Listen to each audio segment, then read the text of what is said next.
일하실 순서입니다. 네. 우리 주택실장님,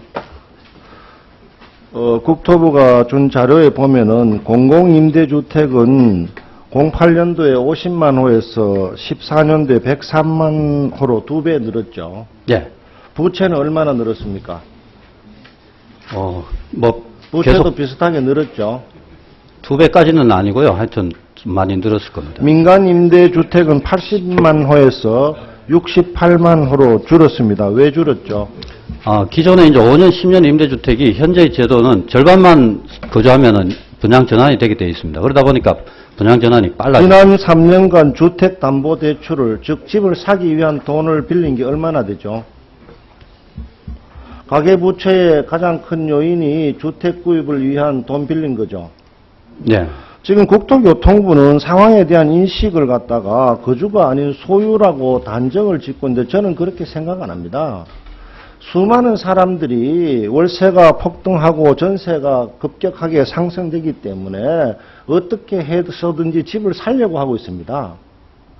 그 엄연한 사실을 주택은 거주가 아닌 소유는 싫고 거주로 한다고 그렇게 단정해서는 안 됩니다. 수많은 젊은이들이 아파트를 못 사면 빌라라도 사겠다고 지금 하고 있는 게 현실이에요. 예, 살려는 수요가 많은 것도 사실입니다. 당연합니다. 그런데 왜 이 자료의 자체가 주택에 대한, 집에 대한 인식이 소유에서 거주로 변했다고 이렇게 단정하면 안 되는 거예요. 그런데 최근에 조사를 해보니까요. 소유보다 거주 쪽에 늘어나고 있는 것도 사실입니다. 통계적으로요. 반대도 사실입니다. 집을 살려고 하는 욕구가 훨씬 강해요. 예, 전체적으로는 강한 건 그렇다면 사실입니다. 그 인식 자체가 주택정책의 가장 핵심이에요. 지금 도시 문제와 사회 문제를 주택 문제로 풀려 하기 때문에 이런 문제가 생기는 겁니다. 1년에 전체 평균 내년에 몇 가구 정도 공급하죠? 4, 50만 원 합니까? 네. 이 중에서 이 법이 통과됐을 때 주택 공급하려고 하는 양이 어느 정도 되죠? 현재로서는 연간 10,000호 정도입니다. 그러면 40분의 1 내지 50분의 1이 되죠? 예. 실장님께서는 전체를 가지고 부분을 설명하는 게 아니고 부분을 가지고 전체를 설명하고 있어요. 이 법의 목적은 주거비를 인하하거나 저소득층에 대한 임대주택을 공급하려 하는 게 아니잖아요. 이 기업형 임대주택의 가장 핵심적인 목표는 중산층이 자기의 소득 수준에 맞는 임대주택이 없다. 집은 사기 싫고 임대는 하고 싶은데 거기에 포커스가 맞춰 있는 거죠. 네, 그렇습니다. 왜 그 입법 목적을 분명히 안 해가지고 이 법하고 주거비 인하하고 저소득층에 대한 임대주택 공급하고 전체 주거 정책하고 무슨 상관이 있다고 자꾸 그런 이야기를 하고 있습니까?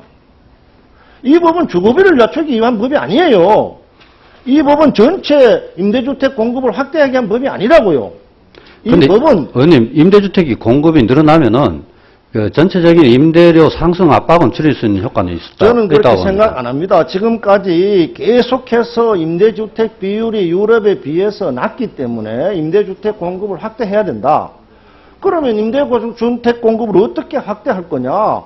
저렴한 공급을 위해서 공공이 확대해라.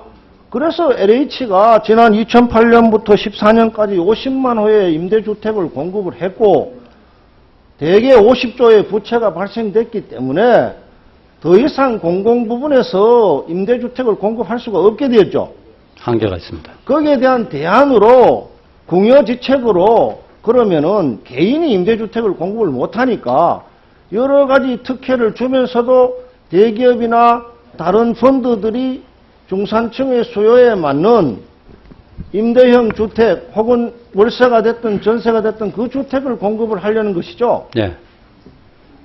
목적을 분명하게 이야기해야 논의의 초점이 흐트러지지 않는 겁니다. 그러면은 이 법의 가장 큰 핵심은 과연 이 사업에 참여하는 사람들이 특혜를 가지느냐 안 가지느냐. 그게 초점이 되는 것이죠. 네. 지금 우리가 현실적으로 가장 고통스러운 것은 주거비 상승이에요. 소득 중에서 30%가 주거비가 나가고 30%가 교육비로 나간다면은 우리나라 중산층은 살 길이 없는 겁니다. 이 법을 만들어서 시행함으로써 주거비를 30%에서 28%, 25%, 20% 이렇게 낮출 수 있다고 봅니까? 낮출 수는 있다고 봅니다만 그 숫자를 확인할 수 거의 어렵고. 낮출 수가 예. 없습니다. 이 법은 주거비를 낮추기 위한 법이 아니라고 분명히 이야기를 해야 돼요. 이 법의 목적은 대단히 제한이 되어 있습니다.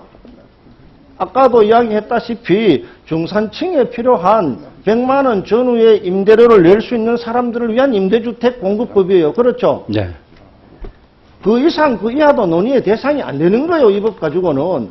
주거비를 낮추기 위한 새로운 대책이 필요하다면 주거비 인하 대책법을 만들어야 되는 거고, 저소득층에 대한 임대주택 공급 확대가 필요하다면 저소득 임대주택 공급 확대법을 만들어야 되는 겁니다. 그렇지 않습니까?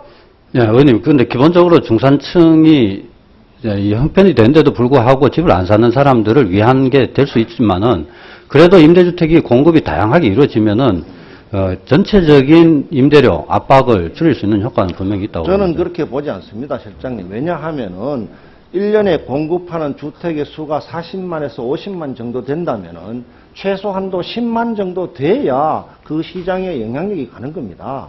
아까 1년에 10,000호라 그랬죠? 예, 우선은 그렇습니다. 50만 호 중에 10,000호 같으면 몇 프로입니까? 2%입니다. 꼬리가 머리를 흔들 수 있습니까? 정부가 항상 그런 식으로 설명을 하기 때문에 문제가 되는 겁니다. 근데 저희들 목표는 그렇습니다만 이게 정착이 되면은 그 이상을 더 늘어날 수도 있습니다. 정착이 되면 1년에 몇 호 정도 공급될 걸로 봅니까?